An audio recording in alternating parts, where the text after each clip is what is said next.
सितारगंज में धरने पे बैठे लोगों से वार्ता करने गई एसडीएम मुक्ता मिश्रा समेत कई अधिकारियों को पालिका अध्यक्ष हरीश दुबे के समर्थकों ने गेट पर ताला लगाकर बंधक बना लिया, जिसके बाद दोपहर से शाम तक अधिकारी पालिका में ही बंधक बने रहे। हंगामा बढ़ते देख एसडीएम नगर पालिका के पीछे के रास्ते से निकली।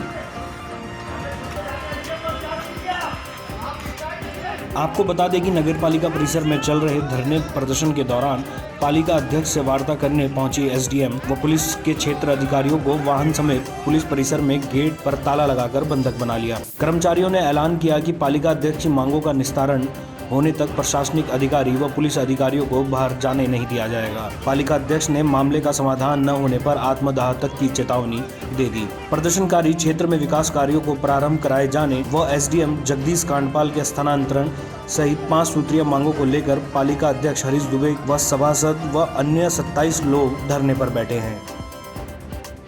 ये पूरा ड्रामा आप लोगों ने देखा। इस तरीके के अधिकारी हमने कभी देखे ही नहीं। जनता हमारी परेशान रही, हम लोग परेशान रहे। 27 दिन से मैं बैठा हुआ हूँ और चोर दरवाजे से, चोरों की तरह, चोर दरवाजे से, इसको चोर दरवाजा कहेंगे, वहाँ पीछे से निकल के ये जो उप जिलाधिकारी महोदय ने जो आज परिचय दिया है, जनता से भागने वाले उप जिलाधिकारी हमको दिए गए हैं जिले से, ये एक निर्णय नहीं ले पा रही है। और आप ये देख रहे हैं आंदोलन बंद नहीं होगा। हमारा पूरा बोर्ड खड़ा हुआ है और आज हम घोषणा करते हैं कि आज से मैं आमरण अनशन पर अभी से मैं आमरण अनशन पर अपने बोर्ड के साथ बैठ रहा हूँ। और इसके बाद अगर इन्होंने नहीं सुना तो इसके बाद की जो हद होगी वो इनको देखने को मिलेगा।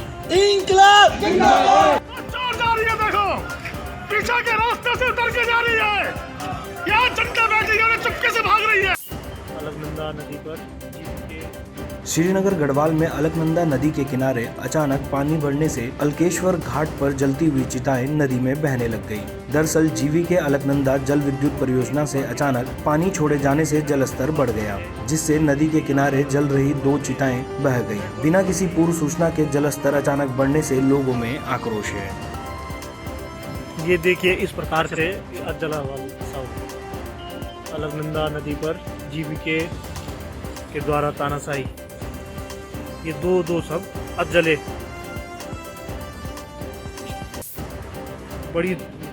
बहुत ही दुर्भाग्यपूर्ण घटना है ये श्रीनगर शहर वासियों के लिए कि यहाँ पर लोग अपने डेड बॉडी को भी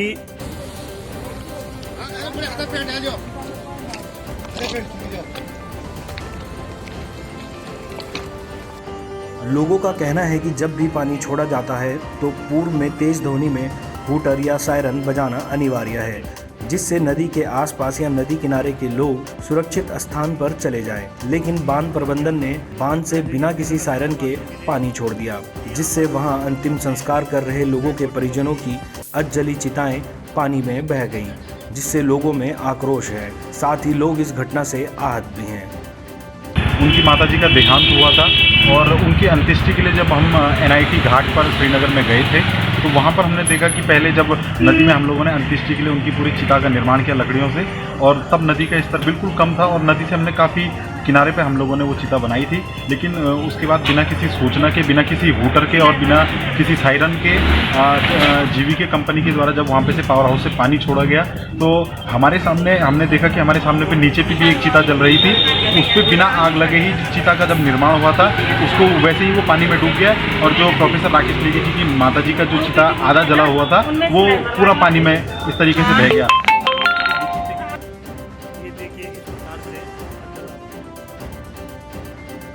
धर्मनगरी हरिद्वार में होने वाले महाकुंभ में अब किन्नर अखाड़ा भी कूद पड़ा है। किन्नर अखाड़े की आचार्य महामंडलेश्वर लक्ष्मी नारायण त्रिपाठी ने हरिद्वार हर की पौड़ी पहुंचकर गंगा पूजन कर किन्नर अखाड़े की महाकुंभ तैयारियों का आगाज कर दिया है। किन्नर अखाड़े ने अन्य 13 अखाड़ों को राज्य सरकार द्वारा दी जा रही सुविधाओं की तर्ज पर किन्नर अखाड़े के लिए अलग से सुविधाएं दी जाने की मांग की। किन्नर अखाड़े के अनुसार प्राचीन काल से किन्नर हिंदू समाज का अंग रहा है, लेकिन विदेशी आक्रांताओं ने किन्नर समाज का जमकर शोषण किया, जिसकी वजह से किन्नर समाज दूसरे धर्म की ओर विमुख हो चला। ऐसे में किन्नर समाज को एकत्र कर इसके विकास के लिए हिंदू धर्म को आगे आना चाहिए। किन्नरों के जिस तरीके से धर्म से विमुख हो गए थे, वापस धर्म में, सनातन धर्म में आए हैं, तो हमारा उपेक्षित समाज, मुख्य धारा समाज में हे दृष्टि से देखे जाने वाला ये समाज, उस समाज को आप सपोर्ट करें, अखाड़ा को सपोर्ट करें हमारे सनातनियों का वजूद स्थापित हो, किन्नरों का वजूद स्थापित हो। इसके कारण आज हम सबसे मिलेंगे, बातचीत करेंगे और हमारा कार्य आगे लेंगे। किन्नर अखाड़ा ने हर की पौड़ी, दक्ष मंदिर और माया मंदिर में पूजा अर्चना की। इस मौके पर किन्नर अखाड़े ने अखाड़ा परिषद को भी चेतावनी दे डाली, अगर अखाड़ा परिषद ने अन्य 13 अखाड़ों की तर्ज पे अलग से सुविधाएं नहीं दिलाई तो किन्नर अखाड़ा स्वयं में पेशवाई निकालकर अपने धर्म ध्वजा को स्थापित करने में सक्षम है।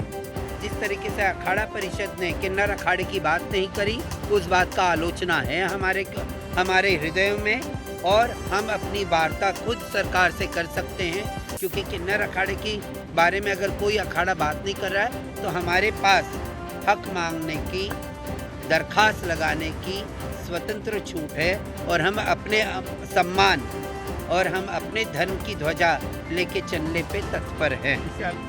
किन्नर अखाड़े की आचार्य महामंडलेश्वर लक्ष्मी नारायण त्रिपाठी ने राज्य सरकार और मेला प्रशासन से किन्नर अखाड़े को तमाम जरूरी सुविधाएं देने की मांग की है। इस मौके पर हरिद्वार के तीर्थ पुरोहितों ने किन्नर अखाड़ा का स्वागत किया।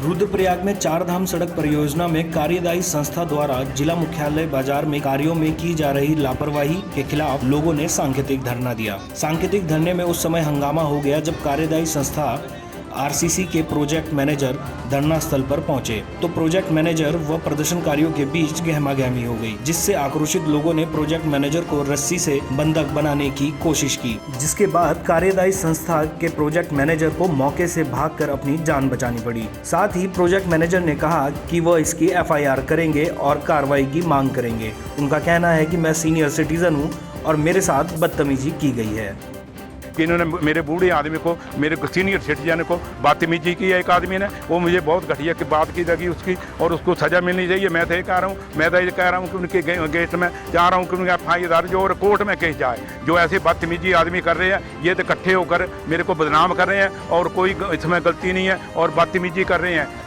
प्रदर्शनकारियों का आरोप है कि रुद्रप्रयाग मुख्य बाजार में बीते 6 माह से 4 धाम सड़क परियोजना का कार्य चल रहा है। लोगों के रास्ते, सुरक्षा दीवारें व सड़कें 6 महीने से टूटी हुई हैं, जिससे कई मकानों के लिए खतरा उत्पन्न हो गया है। लेकिन बार बार कहने के बाद भी कार्यदायी संस्था RCC लापरवाही कर रही है। इतने दिनों बाद आज हमारे सभी लोगों ने यहाँ पे धरनास्थल पे आए, शर्मा जी को वार्ता पे बुलाया।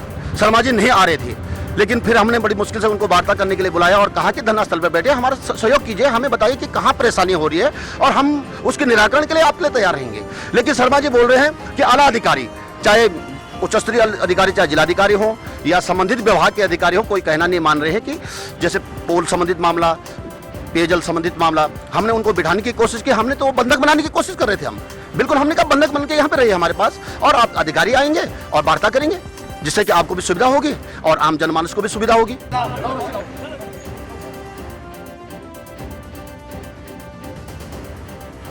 मंगलौर कोतवाली क्षेत्र के नारसन में 3 दिन से लापता युवक का शव गन्ने के खेत में मिलने से पूरे क्षेत्र में सनसनी फैल गई। युवक का शव छत-विछत स्थिति में मिला। खेत में युवक के शव के पास से देसी तमंचा, शराब की खाली बोतलें भी पड़ी मिली। जंगल में युवक के शव मिलने की सूचना पर मंगलौर पुलिस मौके पर पहुंची। मृतक मंगलौर क्षेत्र के नारसन गांव का रहने वाला बताया जा रहा है, जो अपने ससुराल में ही रहता था और 3 दिन से घर से गायब था। पुलिस ने शव का पंचनामा भर पोस्टमार्टम के लिए भेज दिया गया है। पुलिस मामले की जाँच करने में जुटी है।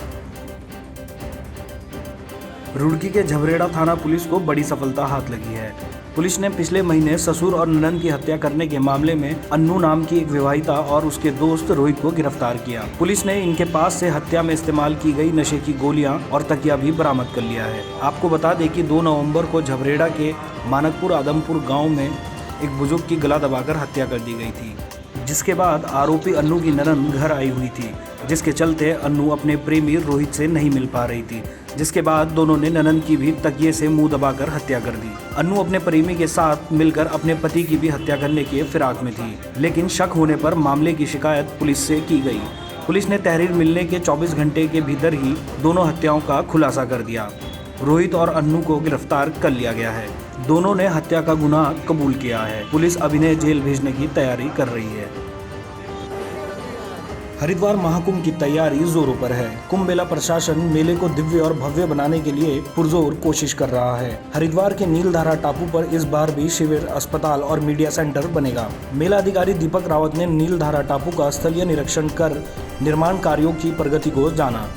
इस दौरान उनके साथ अपर मेला अधिकारी हरवीर सिंह और हरिद्वार के सीडीओ विनीत तोमर समेत कई अधिकारी मौजूद रहे। इस दौरान मेला अधिकारी दीपक रावत ने बताया कि नीलधारा टापू पर शिविर, अस्पताल और मीडिया सेंटर बनाने के लिए जमीन का समतलीकरण किया जा रहा है। यहाँ पर सेक्टर रोड बनाई जाएगी और एंट्री के लिए 2 पुल का निर्माण होना है। एक चंडीघाट पुल के पास मोटर पुल, दूसरा पुल लालजी वाला से भी प्लान किया गया है। मेला प्रारंभ होने से पहले ये काम पूरा कर लिया जाएगा। वहीं उन्होंने बताया कि इस बार कुंभ मेले में 23 सेक्टर बनेंगे, जिसमें रेलवे को अलग सेक्टर के रूप में रखा गया है।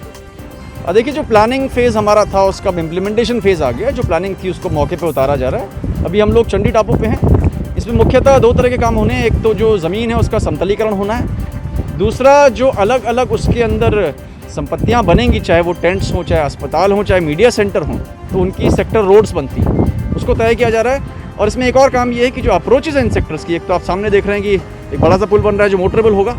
उसके अलावा एक एंट्री लालजी वाला से भी यहाँ की प्लान की गई है। इसी तरह से सभी सेक्टर्स में ड्रेसिंग लेवलिंग के काम चल रहे हैं ताकि वहाँ पे जो फैसिलिटीज़ देनी है समय रहते हुए बन जाए। देखिए, कुल मिला के हमारे 23 सेक्टर हैं। इसमें हमने एक और सेक्टर जो है रेलवेज़ का जोड़ा है, तो 24 हो गए हैं। और इसमें हमने कोई एरिया पुराना ख़त्म नहीं किया है।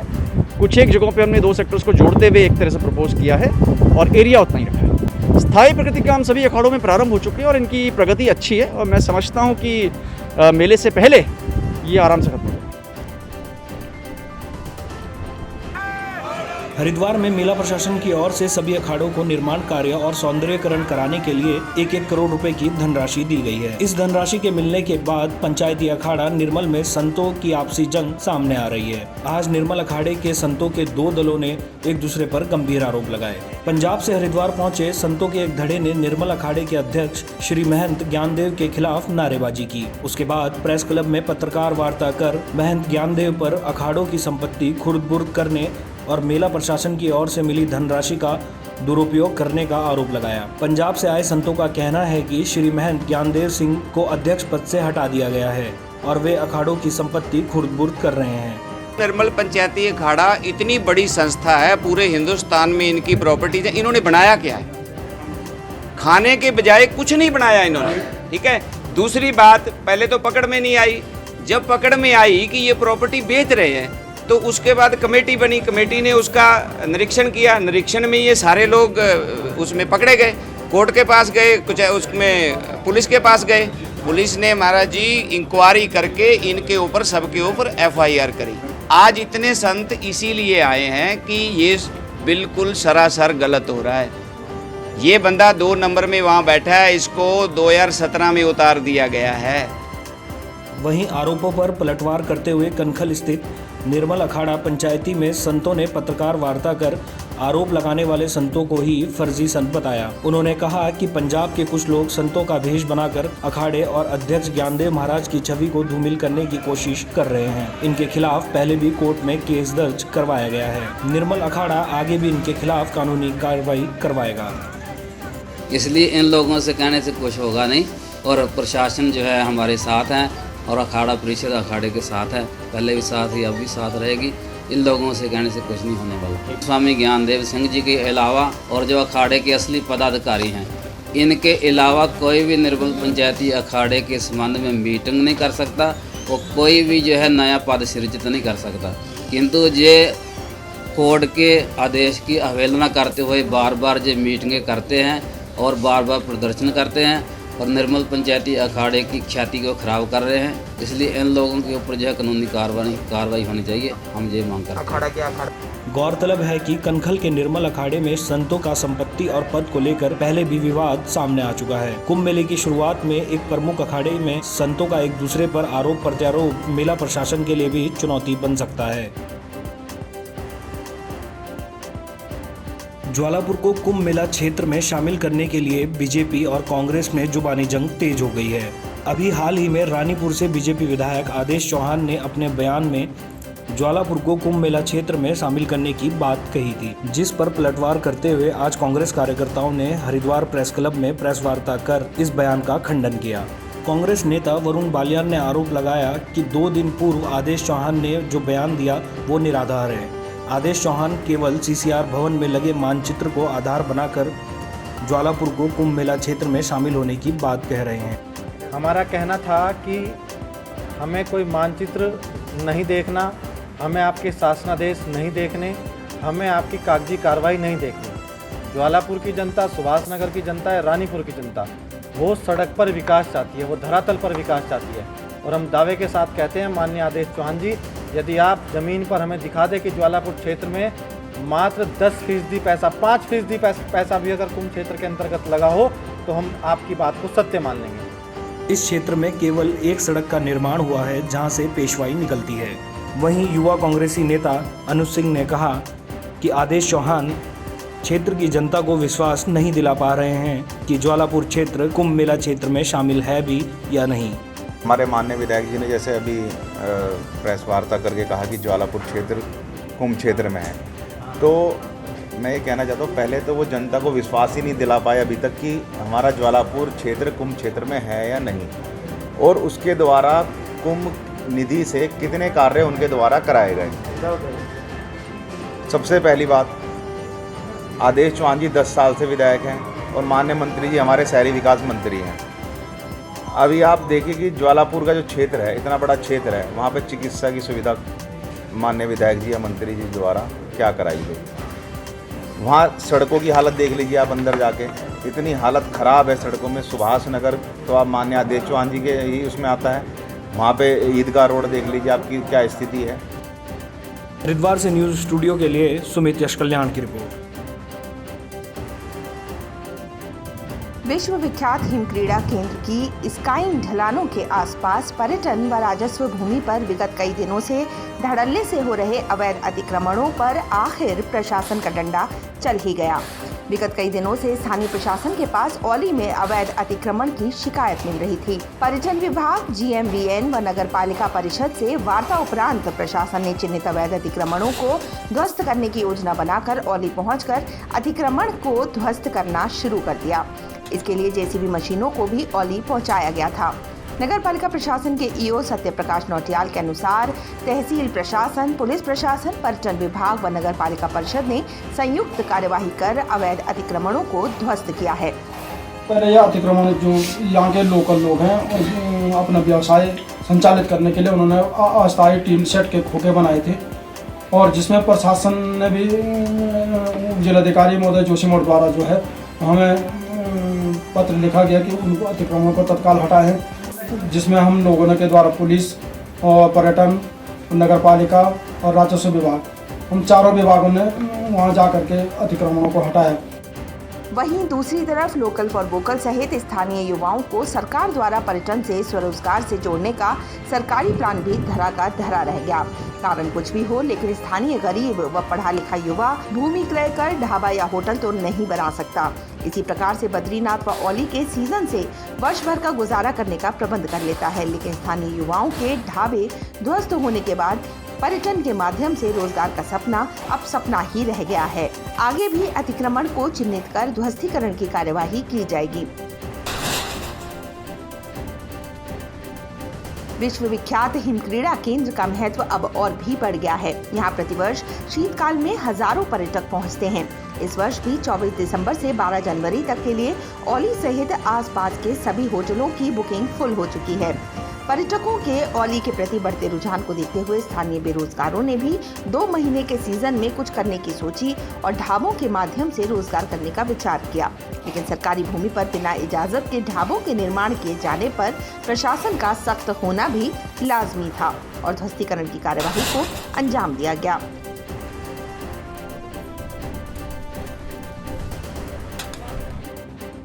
स्कीइंग एवं पर्वतारोहण संस्थान ITBP औली भारत तिब्बत बॉर्डर की सुरक्षा के साथ साथ एडवेंचर एक्टिविटी और सीमांत क्षेत्र में पर्यावरण संरक्षण और सुरक्षा का दायित्व बखूबी निभा रही है।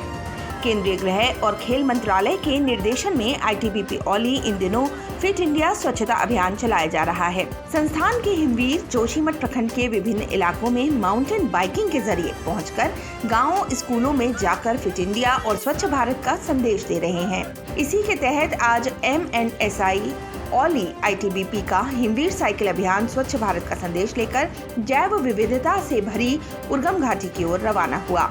अभियान दल के प्रभारी सहायक सेनानी ओलंपियन नानक चंद ठाकुर ने बताया कि संस्थान का यह अभियान 30 दिसंबर तक जारी रहेगा।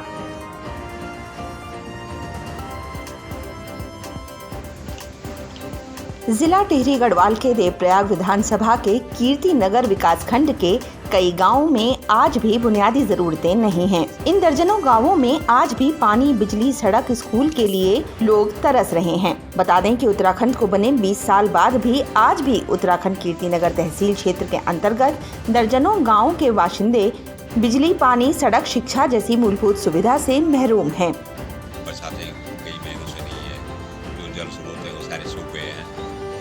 मेन कारण तो है पानी।